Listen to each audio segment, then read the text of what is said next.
Hello everyone, good morning. तो कैसे हैं आप सब? आई होप आप सभी बहुत अच्छे होंगे और मैं भी ठीक हूँ। तो यहाँ देखिए, मैं एकदम से मॉर्निंग में उठ गई थी। तीज का दिन है, ये 18 सितंबर है और इस दिन मेरे बेटा का सात्विक का बर्थडे भी था। तो समझ ही में नहीं आ रहा था कि क्या करूँ नहीं करूँ, दो चीज़ एक ही दिन पड़ गया था। तो तीज तो करना ही था किसी भी हाल में, और बहुत ही कठिन वाला ये पर्व होता है हम लोगों का, निर्जला व्रत होता है। तो मुझे नहीं खाना था, लेकिन मैं अपने साथ साथ बच्चों को तो भूखा नहीं रख सकती थी। तो इसलिए मैं यहाँ पे सोची कि आज चावल छोड़ देती हूँ, मतलब चावल बनाती हूँ ना तो बच्चों को खिलाना पड़ता है, और बहुत ज़्यादा बर्तन वगैरह ये सब गंदा होता है, बच्चे भी अच्छे से खाना नहीं चाहते। तो मैं सोची कि चलो सब्जी और पूरी बना देती हूँ, बच्चे खा लेंगे आराम से। तो मैं आटा लगा कर रख दी थी, और बच्चे इस टाइम में सो ही रहे थे। मैं उन लोगों को नहीं उठाई थी, क्योंकि बाबू उठ जाता है तो थोड़ा परेशान करने लगता है, इसलिए मैं उन लोगों को छोड़ दी थी। और यहाँ पे मैं फटाफट से कद्दू दाल का सब्ज़ी बना रही हूँ, जो कि नहाए खाए के दिन मैं बनाई थी ना, तो बच्चे बहुत अच्छे से खाए थे। तो मैं सोची कि चलो फिर से वही बना देती हूँ, और उसके साथ साथ आटा लगाकर मैं रख दी थी, ताकि बच्चों को गरम गरम पूरी मैं बना कर दूँगी जब वो जिस टाइम में वो खाएंगे। तो इतना मैं कंप्लीट करके रख दी थी। और इसके बाद बाहर में कुछ बर्तन था तो उसको धोना था, और बहुत सारा कपड़ा था। तो मैं सोची कि चलो मौसम अच्छा है, सुबह सुबह का टाइम है, इसके बाद तो मन नहीं करेगा और धूप भी आ जाएगा, निर्जला व्रत भी है। तो मैं सोची कि चलो ये काम भी निपटा ही देती हूँ, जिसको मैं शूट नहीं की थी। Hello everyone, good morning. तो अभी मैं मिल रही हूँ आप लोगों से सामने से, और अभी ज़्यादा टाइम नहीं हुआ है, लगभग 6 बज रहा है। मैं बहुत सुबह उठी हूँ, एकदम जल्दी उठी हूँ। सुबह सुबह बहुत सारा काम करना था, सब कुछ अकेले करना है। तो बच्चों के लिए भी खाना पीना बनाना था, मतलब चावल नहीं बनाई हूँ, बाबू के लिए दाल तो बनाऊंगी ही, अभी नहीं बनाई हूँ, अब दाल बनाऊंगी। सब्जी चढ़ा हुआ है, तो सब्जी मेरा बन गया है। पूरी के लिए मैं आटा लगा कर रख दी हूँ, और पूजा का सामान सब भी धो धा करना है, ये सब करना है। उसके बाद फिर नहाना है, पूजा करना है। मतलब पंडित जी आ जाते हैं ना, पंडित जी आने का टाइम अगर दे देते हैं तो बहुत ज़्यादा हड़बड़ी हो जाता है। वैसे अगर खुद से करना हो तो उतना, मतलब खुद के हिसाब से चलना पड़ता है, मतलब अपना सारा काम करके उसके बाद आराम आराम से कर। लेकिन पंडित जी जब आने वाले होते हैं ना, तो थोड़ा सा हड़बड़ी हो जाता है। और बाबू का भी आज सात्विक का बर्थडे है, तो ज़्यादा कुछ तो नहीं कर पाऊँगी, देखती हूँ क्या क्या हो पाता है। वैसे बहुत सिंपल तरीके से आज बर्थडे मनाने वाली हूँ बाबू का, क्योंकि फास्ट रहेगा, दिन भर का फास्ट रहेगा, पूजा पाठ ये सब है। फिर उसके बाद आज के दिन ही बर्थडे पड़ गया है, तो समझ में नहीं आ रहा है कि क्या करूँ नहीं करूँ। वैसे मैं अपने बच्चों को जैसे मना दूँगी वैसे मान जाएंगे, नेक्स्ट टाइम देखूँगी, ट्राई करूँगी। आज तो नहीं हो पाएगा बर्थडे, क्योंकि आज का दिन बस पूजा पाठ में ही चला जाएगा। आज से लेकर कल तक पूजा होता है, कल भी पंडित जी आएंगे। कल जो पारण होता है वो उसके पहले पूजा होता है, मतलब वो सब कुछ पंडित जी ही करवाते हैं। तो बहुत ज़्यादा झंझट हो जाएगा, तो इस वजह से बर्थडे इस बार नहीं मना पाऊँगी।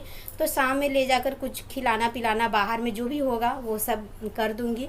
बस यही सब है। और अभी मेरा काम झाड़ू पोछा और बर्तन कपड़ा ये सब हो गया है। बच्चों का नाश्ता बना दी हूँ। चावल नहीं बनाऊंगी, क्योंकि चावल बनाऊंगी ना तो मुझे उन लोगों को खिलाना पड़ेगा, और खिलाने का टाइम मेरे पास है नहीं। देखिए, मैं मेहंदी ला कर रखी हूँ पर लगा नहीं पाई हूँ, एकदम से टाइम नहीं। रात में मैं रात में मैं सोची थी कि मेहंदी लगा लूँगी, तो रात में मैं वीडियो एडिटिंग करने लगी। फिर ये भी देखना पड़ता है, वीडियो भी बनाना भी पड़ता है, एडिट भी करना पड़ता है, फिर घर का सारा काम, मतलब उतना ही नहीं हो पाता था। और उसमें ये पूजा पाठ, बाबू का बर्थडे, ये सब कुछ मैनेज करना बहुत ज़्यादा मुश्किल हो जाता है। तो चाहो तो सब कुछ हो जाता है, नहीं चाहो तो कुछ भी नहीं होता है, तो वही है। और अभी यहाँ पे मैं पूरा सामान फैला कर रखी हूँ पूजा वाला। पानी चलेगा तो डायरेक्ट वाला जो पानी आएगा उससे मैं पूजा का सारा सामान धो दूँगी। उसके बाद मैं नहाऊँगी। उसके बाद अभी तो बच्चे नहीं खाएंगे, अभी तो कुछ खा लेंगे, बिस्किट वगैरह दूध लेंगे। अभी तो खाना नहीं खाएंगे। उठेंगे, उसके बाद ब्रश व्रश करेंगे, फ्रेश होंगे, फिर उन लोगों को भी पूजा करवाऊँगी। और उसके बाद मैं पूरी बनाऊंगी तो बच्चों को गरम गरम खिलाऊंगी।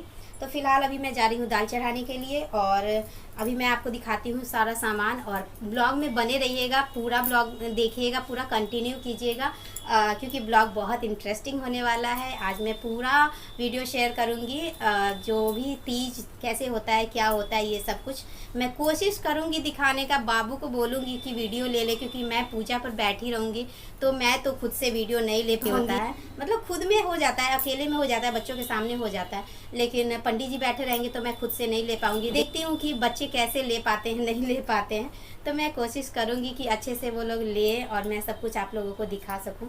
मतलब हम लोग में जो तीज होता है ना, वो सबसे ज़्यादा इम्पोर्टेंट वाला पर्व होता है हम लोगों के लिए।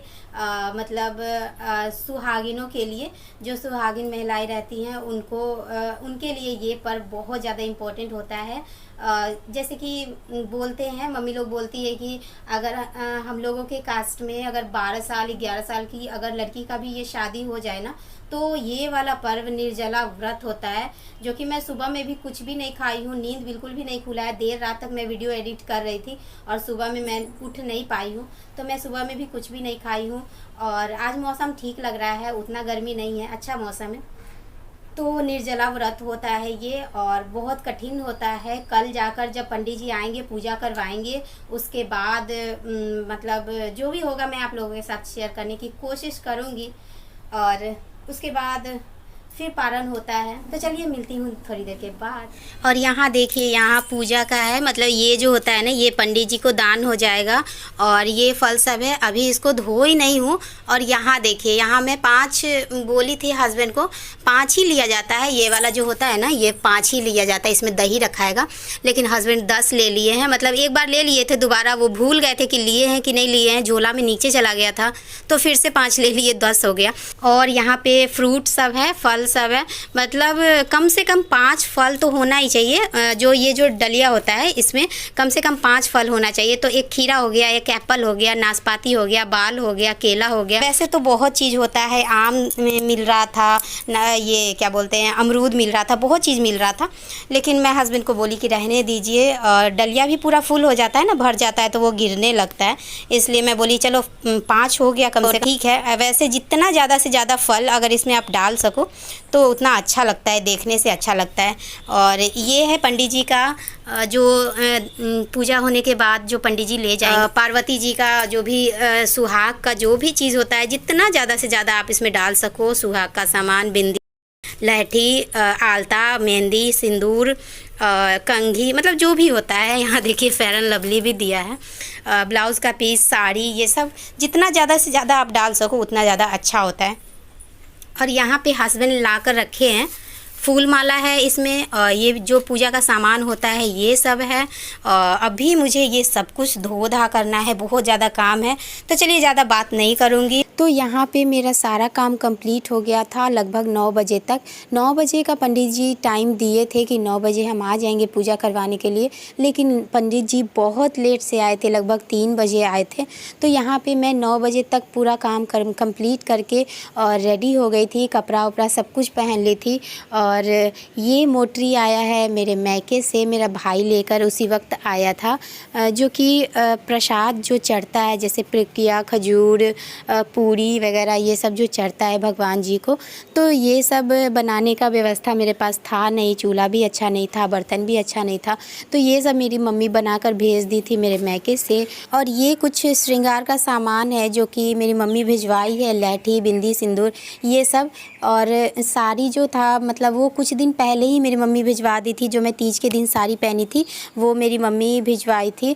और अपना अपना फ़र्ज होता है, मतलब ससुराल में अगर है तो मैके से तो आता है सो आता ही है, लेकिन सासू माँ का भी फ़र्ज होता है कि हाँ कम से कम नहीं साड़ी तो एक बिंदी का पत्ता, सिंदूर, लहठी, कम से कम इतना तो हर कोई कर सकता है। लेकिन यहाँ पे किसी का कोई फ़र्ज ही नहीं है, तो मुझे सासू माँ की तरफ से एक बिंदी का पत्ता तक भी नहीं मिला है तीज के दिन। खैर कोई बात नहीं है, ना उनको आदत है मुझे कुछ देने का, ना मुझे आदत है उनसे कुछ लेने का, तो खैर कोई बात नहीं है। और यहाँ देखिए मैं दिखा रही हूँ कि सब कुछ मेरा रेडी हो गया था, पंडित जी का इंतज़ार मैं कर रही थी और पंडित जी बहुत लेट कर रहे थे। और इस ब्लॉग को मैं यहीं पर एंड करती हूँ, क्योंकि इसमें तीज वाला वीडियो ऐड करूँगी ना तो वीडियो बहुत लंबा हो जाएगा, जो कि आप लोग देखने में बोर हो जाएंगे, लगभग आधा घंटा का हो जाएगा।